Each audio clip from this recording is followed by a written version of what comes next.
Hello, everyone. Welcome to the show. And today's guest is Garnet Schulhauser.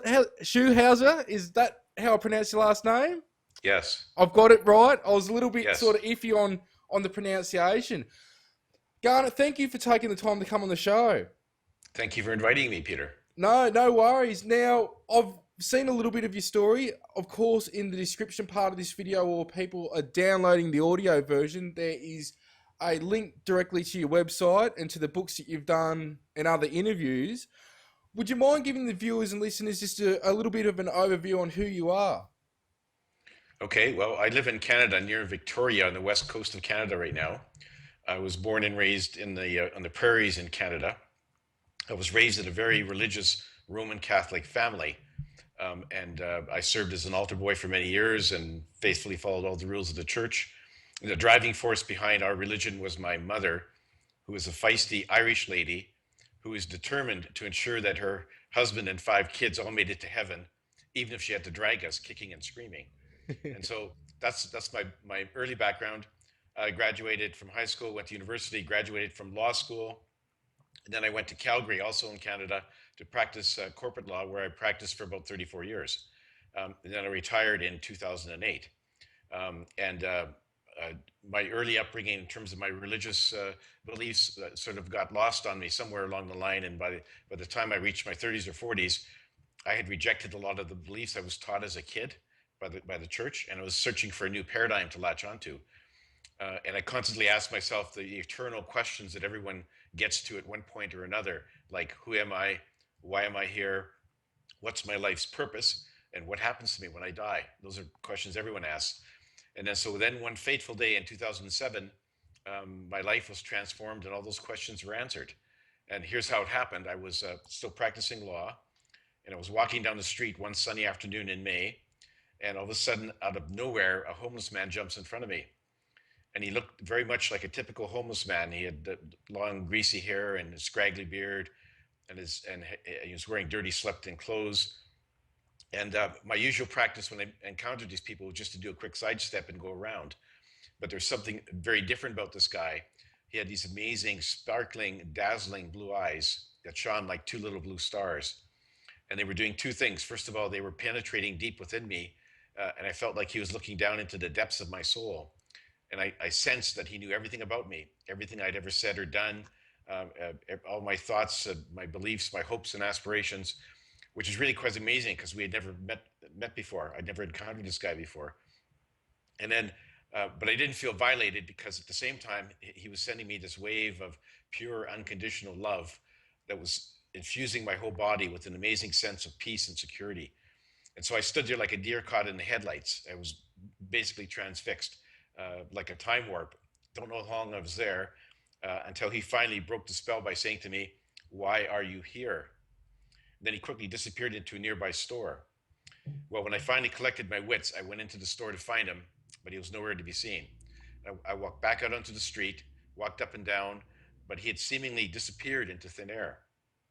So the very next day, I went back to the same street at the same time of day, and hoping to find this homeless man. I knew I had to find out who he was and why he had stopped me. So I walked up and down the street for 15 or 20 minutes, about to lose hope, when then I spotted him sitting on a bench by himself. So I walked over to him and I said, "Who are you and why did you stop me the other day?" And he said, "I'm a soul just like you. I'm here to answer your questions and help you on your journey." And then my skeptical lawyer brain kicked in, and I said to him, "Well, why do you think you could help me when it appears you can't even help yourself? Because you've been sleeping on the street for weeks and you smell like a dead fish."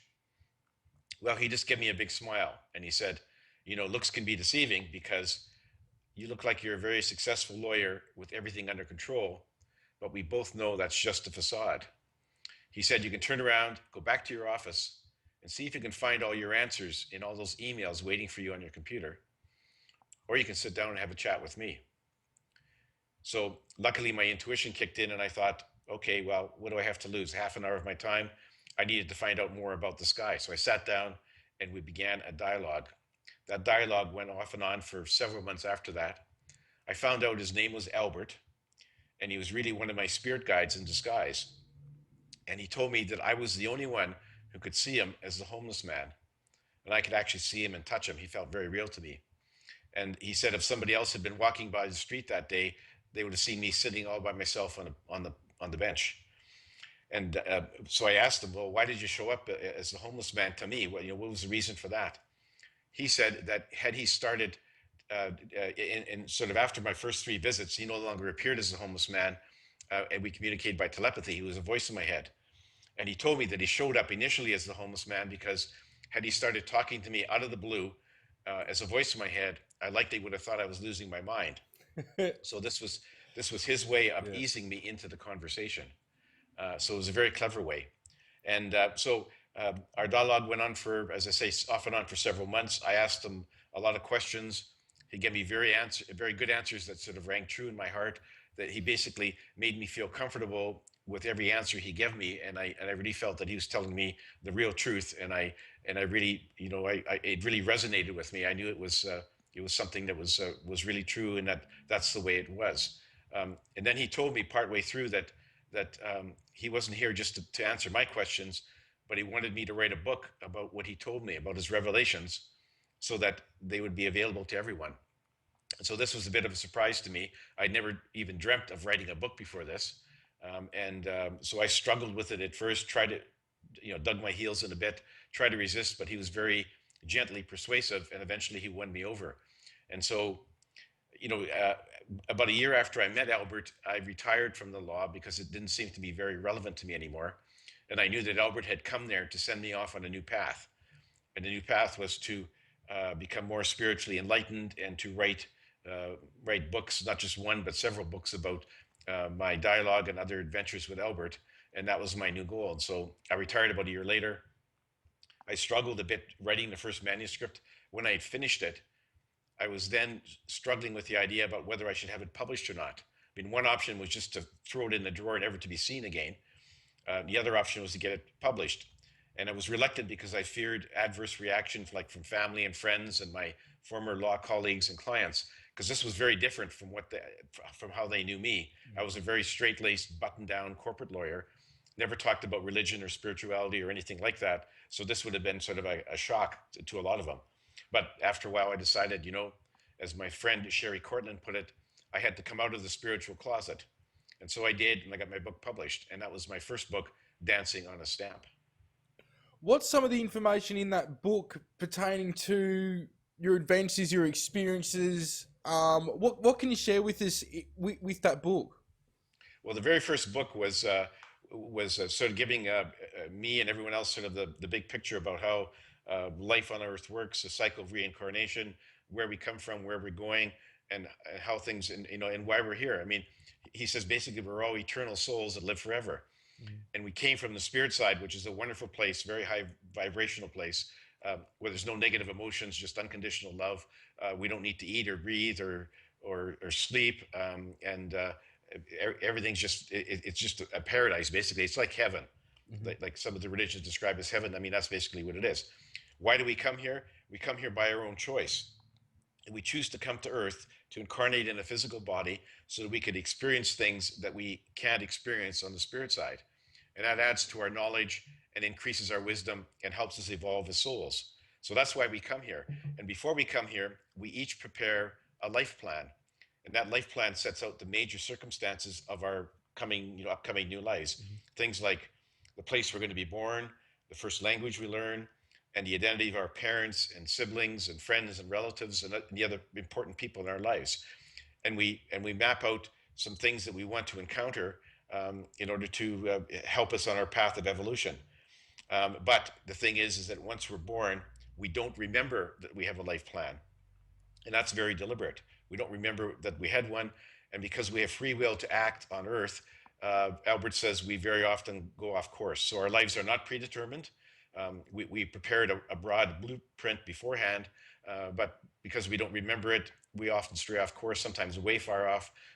But he said it's not a big deal because if you don't experience everything you wanted to experience in this life, you can come back as many times as you like, but it's always your choice. And the thing that really flew in the face of what I was taught as a child is that he says that God, or he refers to God as the source, He says the source does not manipulate events in our lives or events on earth. So I was always taught that if you wanted something good to happen to you, you prayed to God, and if God felt that you deserved it, God could arrange things so that the good things would happen to you. Or if God felt that you were not deserving of good things, then He might visit bad things on you. So it was all sort of like God's up there sitting on a gold throne in the sky, and we have to worship God and pray to God and ask for favors from God. Well, Albert says the source doesn't get involved in that. The source does not manipulate events, doesn't answer or respond to prayers, and the source doesn't make rules for us to follow, which is really quite a difference from what I was taught, which was that we have all these rules that came from God about how we act, how we should worship God, and if we breached any of these rules and didn't make amends, when we die, we could go to an awful place called hell. And so that was what I was raised with. Well, he says the source doesn't make rules. The source does not judge us or punish us after we die, no matter what we did. And so there's no hell, there's no Satan.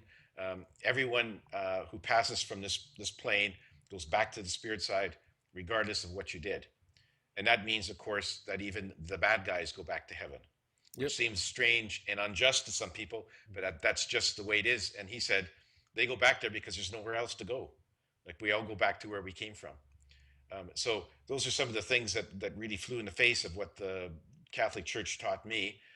But they really made a lot of sense to me, and I really felt that yes, okay, that's the answer. I mean, and I really had to write about his revelation so other people could read about what he told me and hopefully help some people. I know there's a lot of people out there who refer to themselves as recovering Catholics, and they're sort of raised in that way, and they think, well, that doesn't make a lot of sense, but they're trying to find something else to replace that set of beliefs.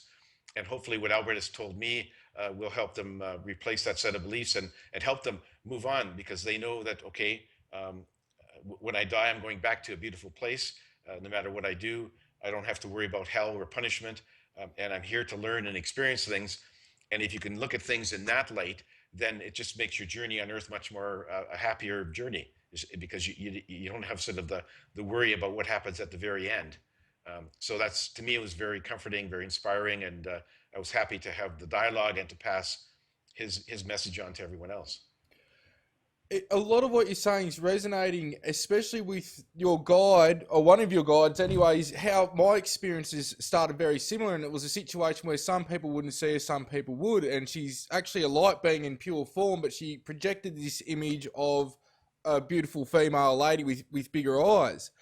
She also referred to source as source, which is, there's just these commonalities, which is just funny in terms of also the reincarnation, and we left source to go out and gain knowledge and have experience within itself. So it's consciousness interacting with itself, which is just one cell of a greater intelligence. I'll show in other universes. So much of what you're explaining and how you're describing it is touching my heart, and it resonates a lot, and it does change your life. You can see how you were a 9 to 5 bloke working your butt off, and then this happens, and your whole direction shifts and changes. And it's about getting the information out, like we spoke about before the show. In saying that, has some of your experiences been you, whether it's physically or astrally, being taken to other realms, other places, and sort of reconnecting with other parts of yourself or beings that you know, or has there been any of that sort of stuff go on? Yeah, after my first set of encounters with Albert, which were just a question and answer dialogue, Peter, he disappeared for a few months to let me write my manuscript, to sort of to let me get on with what he wanted me to do. And then so one night I woke up in my bedroom, and I could see this ghost-like ethereal figure standing in the doorway of my bedroom. And when it moved closer, then I could recognize him. It was my old friend Albert, disguised in his homeless man disguise, but in astral form. And so I hadn't I've never seen him in this way before. I said, hi Albert, what brings you here? What's happening? And he said, well, I'm here to take you on a series of astral adventures to the spirit side, to other places in the universe, so that you can write about what you see in your next book. He said, because he believed that a picture was worth 1,000 words. So rather than him describe what he wanted me to write about, he was going to show it to me. And so I said, well, I was surprised. I didn't know. I've never done this before. I said, do I need to tell my wife where I'm going, Albert? Do I need a passport?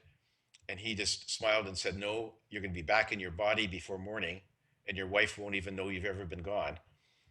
So then he just literally, he reached out and pulled my astral body out of my physical body, which was still back and laying in bed, sound asleep. Hmm. And he led me, took me by the hand. We rose up through the ceiling, up through the clouds, and we hovered at a high spot above our planet Earth. And he let me turn around and look at our planet. It was really an amazing scene. It was breathtaking from that viewpoint. It was like a jeweled pendant floating in the inky blackness of space. It was really beautiful. And if everybody on Earth could see Earth from that perspective, I think we would start to treat our planet with a lot more dignity and respect, and really stop our pollution. But anyway, that's another story. So very soon he then turned me around, and there was a shimmering doorway sort of floating in space, and it was all black behind it. There weren't any stars or anything, just total like black velvet behind it. And he said, this is the doorway to the spirit side. So he led me through it. And as soon as I stepped through the doorway, all of a sudden there I was standing in this beautiful meadow. It had lush green grass. It had tall, majestic trees, and all kinds of wildflowers, resplendent in like 1,000 different colors. Colors we never see on Earth, that you can't even imagine, can't even describe the colors because they're so amazing. So it was a beautiful place. And Albert led me down a path, and we walked up a low hill. And at the top of the hill, I could see a group of souls waiting for me, or they seemed to be waiting for me at the bottom of the hill. So we walked down slowly towards them. And as I got closer, my heart skipped a beat because I recognized who they were. And they were my mother, my father, my brother, my grandparents, and various aunts and uncles who'd already passed away. And then running from behind the group, much to my delight, was my little dog, Oscar, a miniature schnauzer who had passed away about 10 years before. And he was running towards me with his little tail wagging his whole body. He was so happy to see me. So that was a great greeting. I had one misgiving about meeting this group, about meeting my mother in particular. Not that I didn't love her dearly, but that she had been very religious when she was living on Earth, very religious Roman Catholic lady. And I was afraid that she'd be unhappy with me because I took a lot of shots about the Catholic Church in my first book, Dancing on a Stamp. So I wondered if she was angry with me, but she just wrapped her arms around me in a big hug and said, everything's okay. She said, if I were still living on Earth, I would not be happy with what you wrote about the church in your book. But now I'm on the spirit side and I can see the whole picture, and I agree with everything that you said. So a relief. It's like, once everyone gets back to the spirit side, they do see the whole picture. Yeah. No matter what they believed on Earth, they can now see that was off course or whatever, but now they can see the way it really is. And the way it really is as Albert described it to me. So then Albert led me away. He said that I can be reunited with my family some other time. He had business for me to do. So then he led me towards this beautiful white city that was gleaming in the distance, a place he called Aglaya, one of the cities on the spirit side. So we walked towards it, went through the main entrance portal, and there we walked down the main boulevard. And it was really quite a colorful scene because they were just, the streets were swarming with souls, people, they looked like humans, dressed in many different garments with many different colors from many different countries and eras on Earth. It was like I was dropped into the middle of a costume ball. And so Albert explained that souls in the spirit side can choose to appear to others in whatever form they want to. And they will often choose to wear garments they enjoyed wearing from one of their previous lifetimes on Earth. Hence the great variety from all the different countries and different ages. And he said, but they can change their appearance whenever they want. And sometimes they'll just choose to appear as a globe of light. So it's really up to the soul. So anyway, he wanted to show me that this is how life on the spirit side works. And it was really quite amazing because they were all very happy. They were all very animated. They were just having a great time. It was like I felt like I'd like to join in with this group. Albert said, no, it's not my time yet, so come with me. So he led me then to a big, tall, stately building with white pillars in the front that he called the Hall of Wisdom. And we went inside, entered a large circular chamber with a high dome ceiling. In the middle of the room was a horseshoe-shaped table with 11 souls seated behind it. And these 11 souls all had snow white hair smooth, unblemished skin, and they were wearing gold robes with white sashes. Albert explained that this was the Council of Wise Ones, and these were a group of very wise and advanced souls whose job it was to oversee all the incarnations on Earth. So then the chair of this council, her name was Sophia, she welcomed me and said, "Thank you for coming. We'd asked Albert to bring you here. We want to give you a message to take back to your fellow humans." And so her message was this. She said, "You know, your civilization is at a very advanced stage of development, but it's at a very crucial stage because you've developed amazing technology, but your emotional and spiritual intelligence has not kept up. Mm-hmm. And that means that too many negative emotions are running amok and controlling what goes on in your planet. That leads to strife and violence and killing and maiming and all the stuff you hear about in the news every day." And she said, "We really got to sort of get that under control. We have to learn to embrace love and compassion and discard our negative emotions so that we can raise our vibrations and increase our uh, our consciousness. And that's really what we have to do." And she said, "It's crucial now because we have weapons of mass destruction that can destroy all life on our planet if we're not careful. And we can end up crashing and burning like some of the other civilizations, earlier human civilizations on our planet. And we've heard of some of them like Lemuria and Atlantis. And there's been a few others that we haven't even discovered yet. And so they're very concerned that we don't end up in with the same fate as some of those other ones. And so they said, we really want you guys to focus, humans, to focus on addressing, controlling your negative emotions, stopping the violence, and try to raise your vibrations." And ultimately, she said, if you raise your vibrations far enough, you can end up in Earth in a higher dimension, which some people call the New Earth. So that's really the goal. She wanted me to take that message back to my fellow humans, and I agreed to do so. And so then from there, Albert took me on our first astral trip outside of the spirit side. Do you want me to carry on with that, or do Yeah, you want to please have a do. question? Please do. Okay. So he took me. We went out to the spirit side, back down to the dense plains, of which Earth is a member, and he took me to a planet many light years away called Proteus. And it was from space as we approached. It looked a lot like our planet Earth. It had blue clouds and, sorry, white clouds, blue oceans, but it didn't have any land masses. It was entirely covered in water. And so we dropped down through the clouds, submerged under the clear blue waters, and the plant life and sea life underneath reminded me of the plant and sea life under our oceans. Looked very similar. From what I'd seen from snorkeling in the previous adventures and documentaries and so on, looked very much the same. So Albert took me towards a large coral reef in the distance, and there we met up with a humpback whale and a dolphin, and they looked identical to the ones we have on Earth. And we communicated by telepathy, and they said to me, you know, sea life on our planet looks very similar to the life on your planet because most of the sea life on your planet was originally seeded, transported from our planet to your planet a long time ago. So that's why it looks very similar. And the dolphins and whales on Earth are really the same as we are. They're our cousins. And they said that they maintained telepathic contact with the dolphins and whales on Earth, even though it was over vast, many light years of distance. And they said that they didn't like what they heard about from their cousins on Earth, because the whales and dolphins on Earth were distressed and dismayed at the abuse that humans had been heaping on them over the centuries by hunting and killing and trapping and putting into amusement parks. And they felt that they had done nothing to deserve this treatment. They only wanted to live in harmony with their planet and with all other creatures on our planet, including humans. And they couldn't understand why humans wouldn't respond to them. And they try to communicate with us by telepathy, but humans just don't hear it, and we're not paying attention. We're not developed enough yet. And so they were quite dismayed, and they asked me to send a message back to my humans on Earth, my fellow humans, that they really should curtail this abuse of these very intelligent and sensitive creatures that ply our oceans on Earth. So that was a sort of an eye-opening message for me.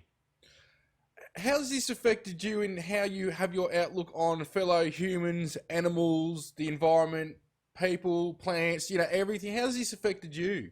Well, greatly, because now, after talking with Albert, I now see people differently. I realize that everyone that's walking down the street or I meet somewhere, there's a soul in there having a journey just like me, Mhm. and that all souls are connected to the source and to each other. And so I look at people differently. It's not sort of like, he's over there and I'm here. I sort of realize that we are all connected, even though it seems like we're separate. So that helps me. I have more compassion for people.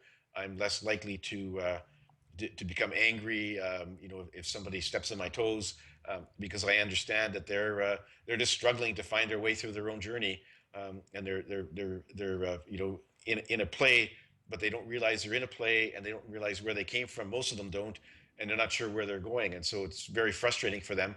I understand that, so I try to have a lot of compassion for them and for where they're going. And for animals, the Albert told me in my first book, at one point I asked him, do animals have souls? And he said, you need only look into the eyes of your little dog to find your answer. Mm. And he's right. Look into the eyes of your dog or your cat or your hamster or your bunny or whatever it is, and you got to acknowledge there's a soul there. Mm. So they have souls too, and those souls are having a journey in an animal vehicle rather than a human vehicle, and they all go back to the spirit side just like us. And so that's why my little dog Oscar was waiting for me. He appeared to me as I last remembered him as an animal, but of course he was a soul just like me. And so as soon as I disappeared, he probably went back to his whatever form he liked to display.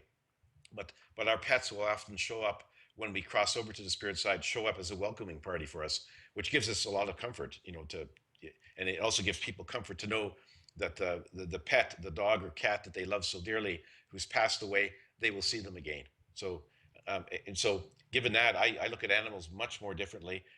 And one of my experiences in my that I describe in my second book, um, Albert took me to the Akashic records, which, as you know, contain the records of every life that's ever been lived in the universe. He let me see a segment from one of my past, my current life, not one of my former lives, but segments from my current life. And he said, this is like a preview to my life review. And a life review is something that we all enjoy after we cross over. We get back to the spirit side and we have a life review where we can go over every aspect of the life we just finished. And we can look at it as though we're watching a 3D movie. We can actually jump back into our bodies to relive parts of it.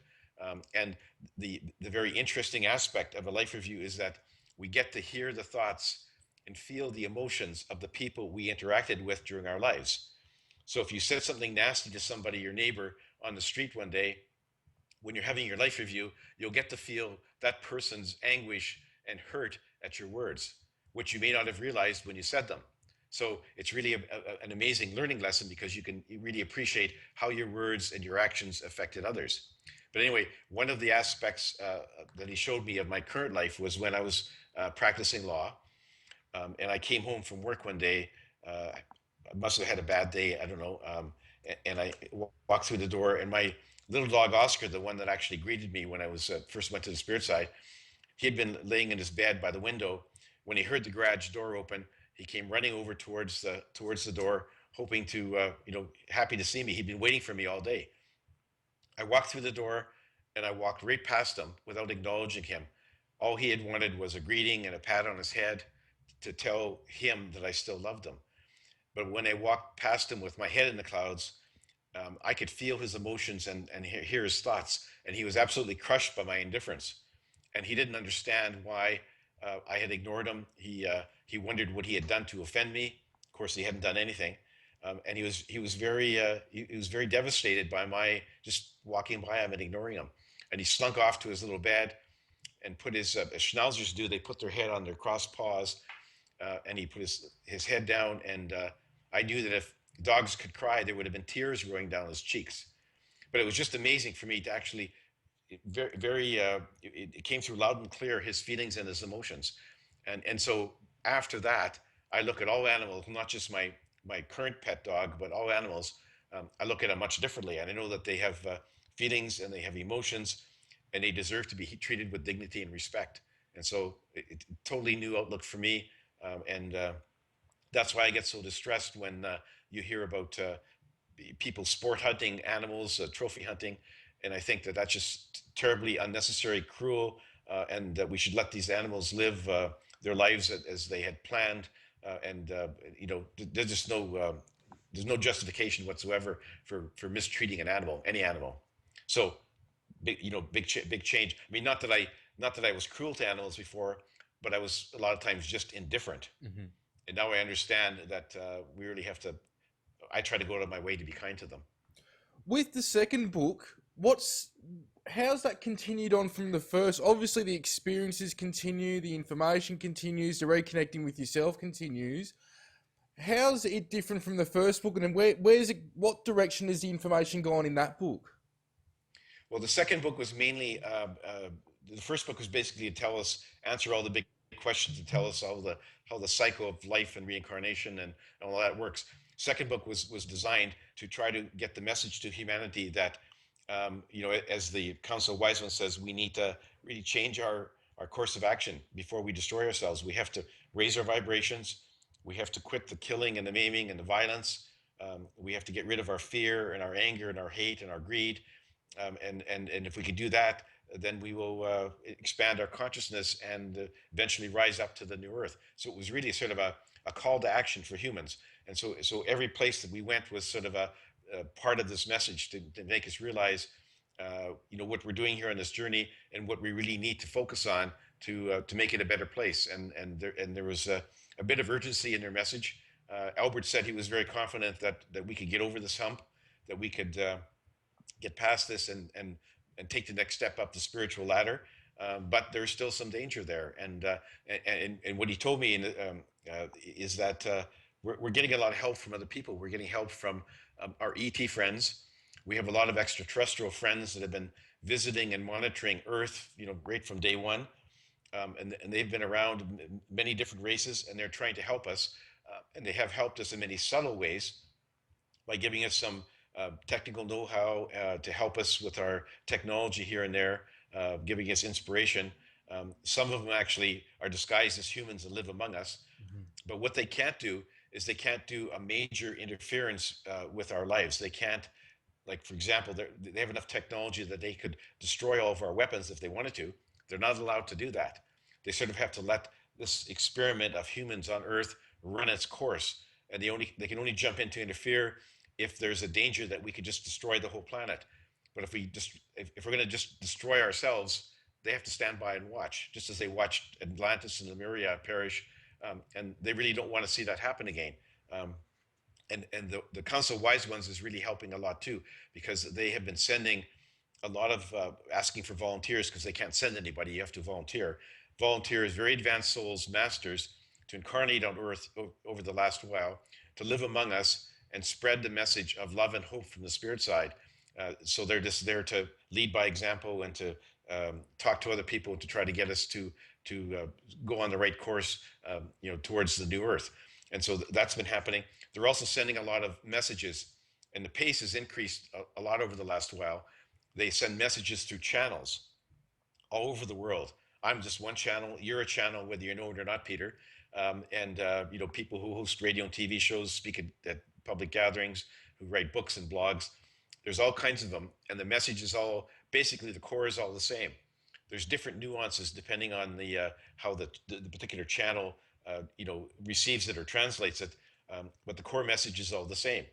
And when you say that some of the things that I just spoke about in my book really resonated with you, and that's because you've been getting messages that are pretty much the same. Mhm. And I hear this all over the place, from radio hosts, from people who read my books, and so many of them say, I got the same message from another source, I'm really glad that what you said basically confirms and validates what I learned, what I heard, and it was very confirmational. And so many people said, a lot of the stuff that Albert told me was not necessarily new to them, but they really appreciated getting a confirmation from another source. And so I've heard that many times, and you just mentioned it earlier in the broadcast here. Mhm. So that's basically what they're trying to do, and they're trying to get as many people as possible to hear the message and encourage their fellow humans, their neighbors, their co-workers, whatever, to head down the right path.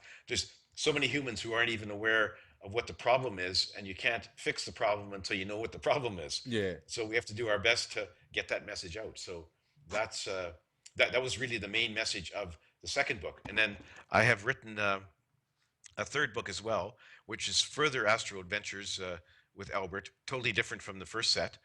And that book is called Dance of Heavenly Bliss. And that will be released sometime in early 2016. So that's coming out. It's not released yet, but it'll be coming out soon. And so that's more nuggets of wisdom and insights from Spirit Guide Albert. Have you come across other guides of yours as well besides Albert?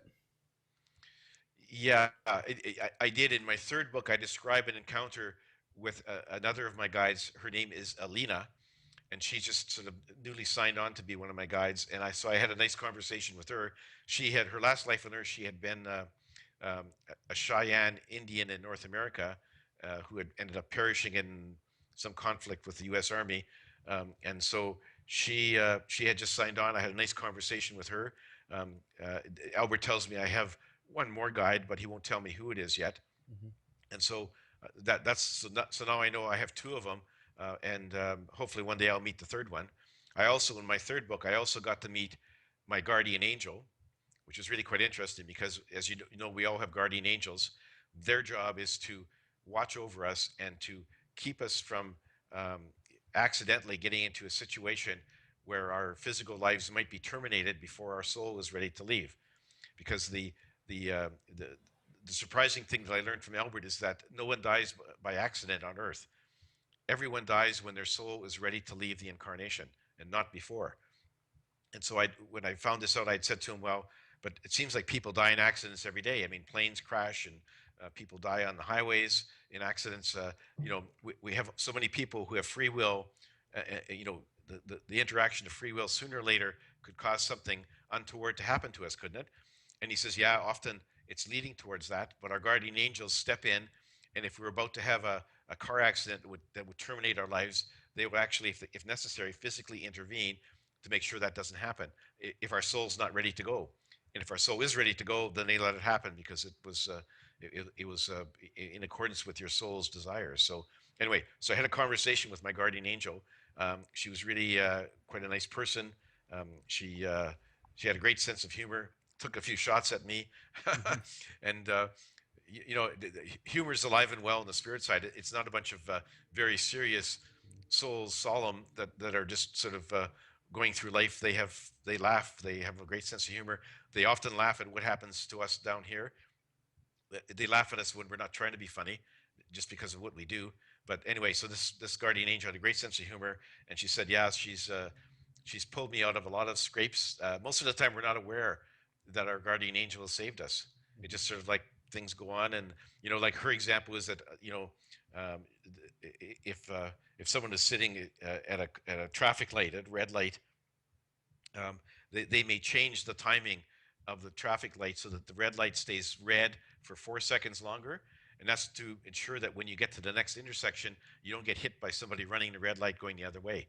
And that's so some of it's so subtle you wouldn't even know they were doing it, but they're there 24/7, and they're there to make sure that you don't physically die until your soul is ready to go. And your soul, when you do a life plan, your soul will often pick out 5 or 6 exit points pre-planned, and as you go through life, your soul can say, okay, do I want to take this first one? No, I'll pass on that. And then you come to the second one, and your soul can then decide, do I want to take this exit or do I want to keep on going? And you can actually change those as you go through life because every night when you sleep, your soul leaves your body temporarily, goes back to the spirit side to huddle with your guides and to sort of have a recap of what's happened so far in my life and where do I want to go, what else do I want to experience. And at that stage, you can actually make changes to your life plan and change your exit points. So it's sort of an ongoing developing thing. You don't remember any of these things, but it happens every night. There's always So that connection going on. yes, exactly. Yeah, and your spirit guides are your coaches, as you know. They're there to coach you through your life. They're trying to help you stay on the course that you had planned, even though you don't, you stray off course often. And their messages are very subtle. They don't. Typically, they don't talk to you directly like Albert talked to me. That was a very much of an unusual one-off thing. Their messages are usually like flashes of intuition, Mm-hmm. gut feelings, whispers in your mind, coincidental events, and we have to be vigilant to notice them, to pay attention to them. because our minds are always so cluttered with many other thoughts every day about what happened in the past, what's going to happen next week, that we often don't hear these. So the way to sort of have a happier life is to try to get rid of your clutter in your mind through meditation mainly. And if you can do that, then you'll be able to be better listener to hear the messages from spirit, which is what we really should do. But it's just so easy when you're going through life and you're working 9 to 5 and trying to put a roof over your head and food on the table. You often miss these messages, but they're there, especially when you come to a fork in the road. You have to make a decision. Should I take this job or should I take this job? And if you listen carefully, you will get the answer. The answer being is the one that you wanted to take when you were planning your life before you were born. Mm-hmm. So there's free will, but there's the over self going, "Nah, this is what you've decided." You've got the options and free will still, but you've already got this decided. Yeah, but the comforting thought is that no matter what you do, no matter how many mistakes you make or how far off course you go, it doesn't matter because you always end up back on the spirit side.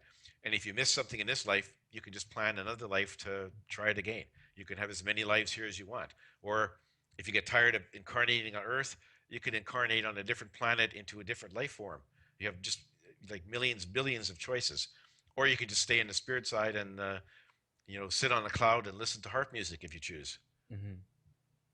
There's many ways that they're communicating 24/7. Like, everyone's an experiencer. It's just if they don't take notice of the details that you just spoke of, whether it's whispers, flashes of intuition, synchronicity type events, this is how it's constantly going on. And it's like you get your ass kicked if you just don't take notice. It's like they're going to constantly be doing something anyway. But if it's going too far, you diverted too far off your track, they're gonna slowly bump you back to where you got to go. And it's really yourself, like you're saying, that's playing this up. They're just the guides and the ground crew in the background, sort of, exactly. making sure you don't go too far off, like the angels you were talking about. No, exactly. They're always there. And even if you do stray off course, you always have chances later on to get back onto the path because there's many, many different opportunities. And so if you miss the first message or even the second message, probably by the time the third one comes around, you'll get it and you'll get back on track. At least that's the hope. So it's a wonderful system. It's meant to be difficult.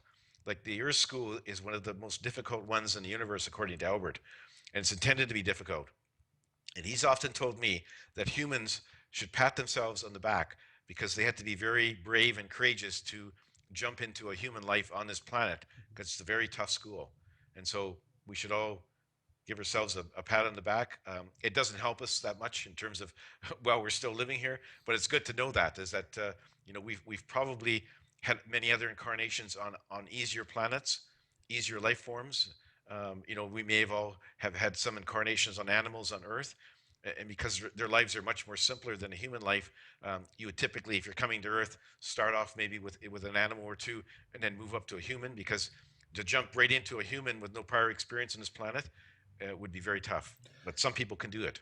That's basically how it's been explained to myself, where they have experiences as even insects and bugs and then animals to slowly be able to handle the body computer.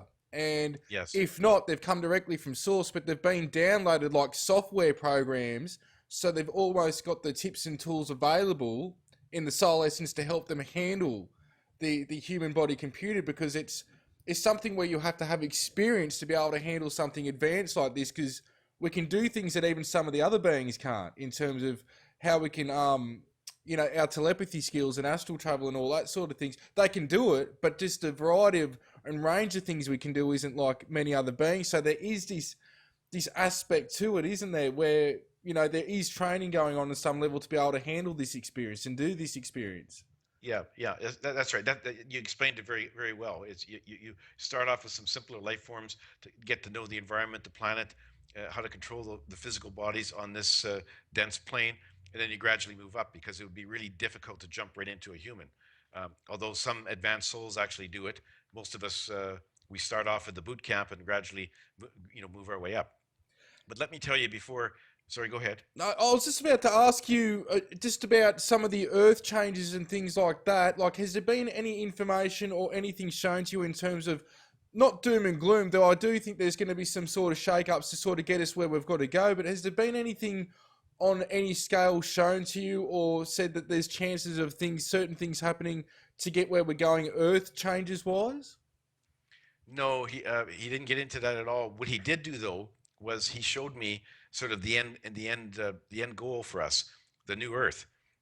So one of my astral trips, he took me to our planet, which exists at the same time as our current planet, Mhm. but in a much higher dimension, and it's called the New Earth. And he took me there, and it's a beautiful place. It looks just like our planet.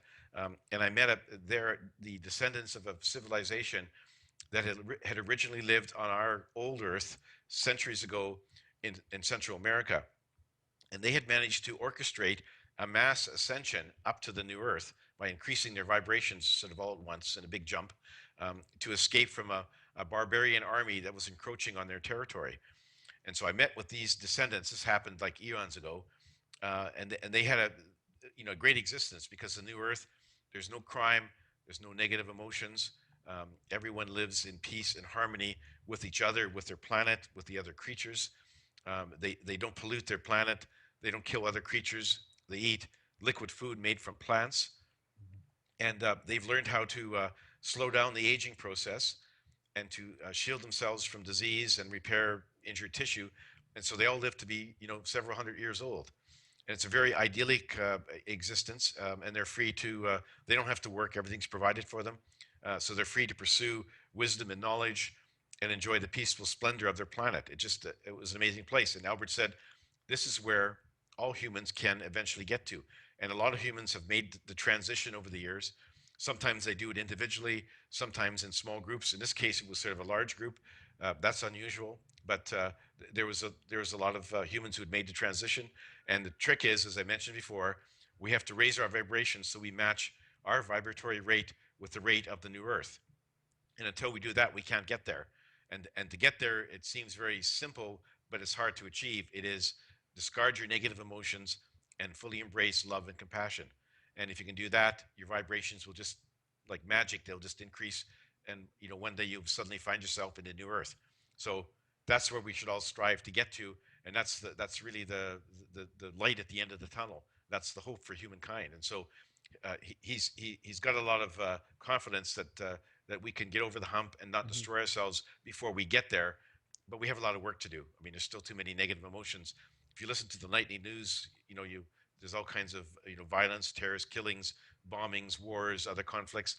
We really have to stop that, and it's got to be a concerted effort, and it's really got to start at the grassroots, because if the grassroots people um, prevail upon their political leaders, their rulers, to stop it, and if there's enough people saying we need to change this, eventually it will change. Things do happen. It's slow, but we can get there. Have they, or through your experiences, have you been shown how things have gotten this way? I know that we've got free will, that we go out and we've got to experience everything as a collective. So that means the good or the bad. It's like no holds bar. My experience has to be different from yours, but we have to experience everything. But has there been anything shown to you why things have got um, so severely this way on in this plane on this planet Earth at this time compared to other planets? Because you spoke of other planets that have had similar things going on.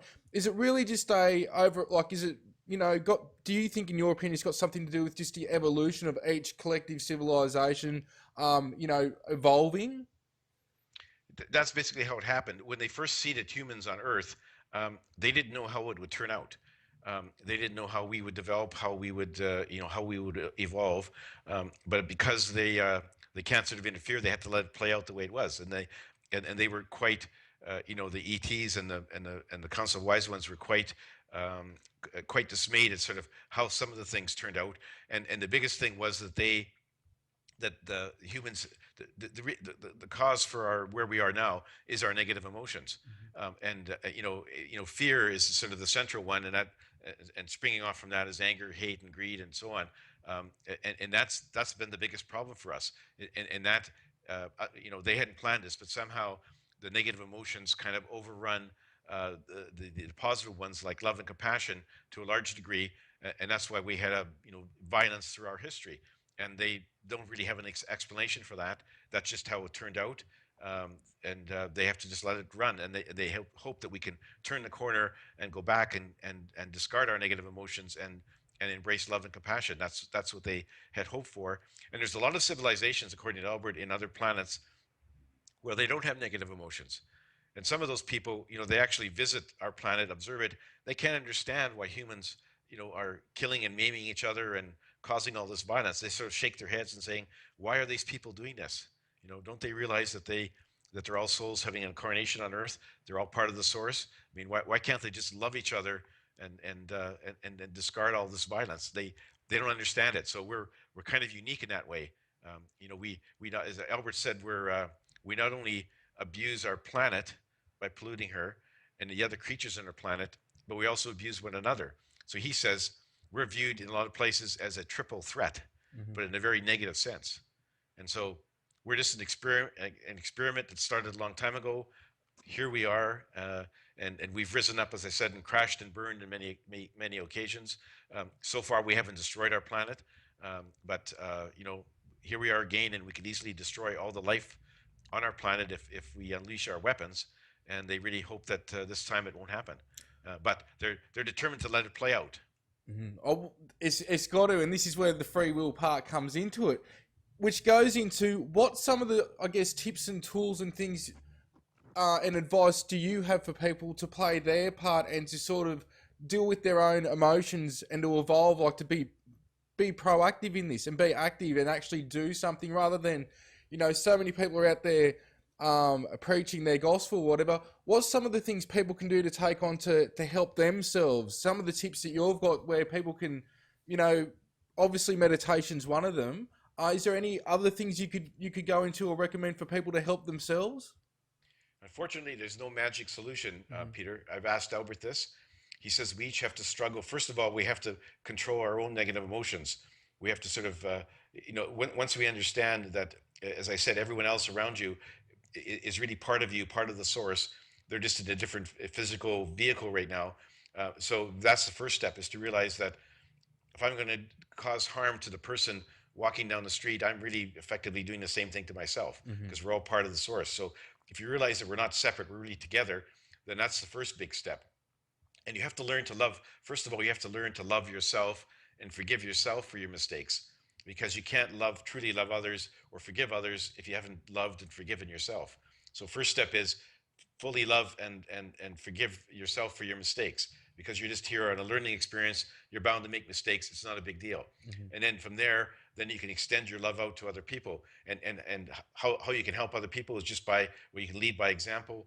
You can talk to them without sort of preaching and lecturing them, but explain to them your belief system and how you think things work. You can recommend them to listen to radio shows like yours, where that message is getting out, to read books like mine and many others. It's just a matter of very gently persuading other people to see the light, and to understand that in order to take the next step up the spiritual ladder, you have to discard your negative emotions. And then the other thing is to be kind and compassionate to other people, because if you do a random act of kindness, there's often a very positive ripple effect, where the person on the receiving end of your act of compassion will in turn do an act of kindness to somebody else, and it will spread out like a ripple in a pond. And so try to be kind and compassionate as many times as you can, even if it seems to you to be a minor act of kindness. It can have a positive, really positive effect on the person on the other receiving end. And then that's, as I say, that sort of ripples out. So those are the things that we can all do. And if we can all think about that every day, and understand that if somebody steps on your toes, somebody cuts you off in traffic, somebody bumps into you in a subway, understand that they're just a soul, trying to make their way through life on Earth, and they're trying to learn how to behave, and they're struggling with it. And so you're struggling with your life, they're struggling with theirs. If you understand that, then you're less likely to yell and scream at somebody who causes you harm, or to flip the bird to someone in traffic who cuts you off. And if you do that, very soon other people will see what you're doing, and they hopefully will try to copy you. So it's not it's a hard process. It's a long process, but every little bit helps. And if you can make one person every day understand where they need to go, then that's a big help, especially if we have a lot of people all trying to do the same thing. With the experiences that you've had, have you ever seen realms of light, structures of light, or even geometric planes or realms? Haven't seen any of those. No, I've only been into one other dimension, which was in the New Earth. Hmm. Albert says that there's just basically infinite number of different dimensions, Hmm. all different vibrations. I haven't been into any of the other realms that you described. Hopefully someday Albert will take me, but Albert's on a mission. He takes me to places that he thinks I need to see, to write about, and he's got a very set agenda that he doesn't always tell me what's on it. And so, uh, I'm not taking these trips just for the fun of it. He's got a purpose, a mission for me. And so someday he may take me to some of these places, especially if he wants me to write about it. But I'm sort of in his hands. I follow his marching orders. So what I see is what he thinks I should see and write about at that particular time. We've got a few minutes to go, so I'll just ask you now, with the experiences now, with what's going on for yourself, are things more telepathic in terms of the information, like you were saying earlier? It's not like he's popping in like he used to, but it's more telepathic, and then you still go on these astral journeys, I guess you'd say? Yeah, I still communicate with him by telepathy, Hmm. and he does take me on astral trips. I've, as I say, I just finished the second set, which is in my third book. He tells me he's coming back soon to take me on another set. Doesn't tell me when, but he says there's still more. I have to write a fourth book and a fifth book, so I'm just waiting for him to contact me. In terms of telepathy with other people, I haven't been able to communicate with other people that way, other Hmm. than people on the spirit side and the people in the water planet and some of the other planets that he's taken me to. I'm able to communicate with them by telepathy, but I haven't been able to do so with other people on Earth. I'm not sure it's because I'm not adequate or because they're not equipped to communicate that way. Haven't been able to talk to animals, other creatures on our planet by telepathy yet.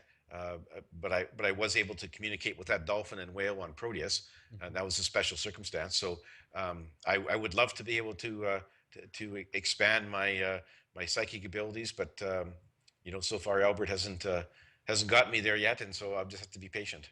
Yeah, no, well, it is best to be patient, and it's a big job writing books as well. So this is where you're relaying the experiences, but then the editing and everything else that goes with it. There's a lot of work to it, and the information's got to be as precise as you experienced it as well. So there's lots of work in there. Have you found with the experiences, not only is it you getting information out, but have you learnt more about yourself than anything else in terms of your true nature and who you are? Oh yes, when I met Albert, it was an amazing transformation for me from where I was before. It took me off in a totally different path, as I say, I now have a lot more compassion and understanding for other people, for other animals, and for our planet, and in terms of the abuse we're giving it with the pollution. So I'm a very, very much of a different person, and I really quite enjoy my new path. I enjoy writing. I find that every book that I read or write is easier than the last one. Mhm. So I really quite enjoy that. I enjoy being on radio shows and speaking engagements and talking about my books, which I find, I find that to be very rewarding. And I get a lot of really good comments from people who've read my books or listened to the interviews. And so I think I'm doing my little part. I'm just a small cog in a very large wheel, but I'm happy to do it. And so I just very much enjoy my life. To me, it's like a very welcome change from practicing law, which I did for 34 years, and I'm very happy to be on this new path. And I've lost some of my friends and colleagues along the way. Mhm. I just know some of them think that poor old Garnet has become senile very early, and I knew that was going to happen. But I've met a lot of very nice new friends, a lot of people, spiritually enlightened people who really enjoy reading my books and talking to me. And so, you lose some, you win some. Overall, I've won a lot more friends than I've lost. So I think it's been very rewarding for me. So, for more on yourself and the books and everything else, you've got a website, haven't you? Which the description will be below this, or where people are downloading the audio version. What else is on the website that people can go and check out? Well, there's a synopsis for each of my books on the website. You can also download a free excerpt from each book. I've also got a book video for each of them posted on my website. Click on that, and it's basically a book video where I describe what's in my book. There's also I've also uploaded onto my YouTube page, which you can access from my website. I list all my social media sites there, like YouTube, Facebook, Twitter. And if you click on my YouTube site, you can actually get to a place where I read an excerpt from each book. Gives you more information. And there's also buy links on my website where you can just click on them to all the popular online stores where you can buy my books, including for my good friends in Australia, Angus and Robertson. Yep. Just click on that and you'll get access to both my books. They're in paperback and ebook version, both of them. And the third book will be there as well as soon as it's released. So, and my email address is on my website. I'd welcome questions or comments from any of your listeners. Just send me an email, and I've so far I've been able to respond to all of them, and I welcome the contact. Fantastic, fantastic. Well, we'll wrap it up there. It's been a pleasure having you on the show. It'd be great to get you back on sometime. And again, just thanks for taking the time and sharing your experiences with everyone and what what you've learned and what you are continuing to learn. Well, thank you for having me on your show, Peter. I've enjoyed every minute of it, and I'd love to be back on your show maybe when the third book is out. Yeah, definitely. Keep us informed, and I'll keep posted. Great. Thank you very much. Cheers, mate. Thank you. Bye-bye. Bye-bye.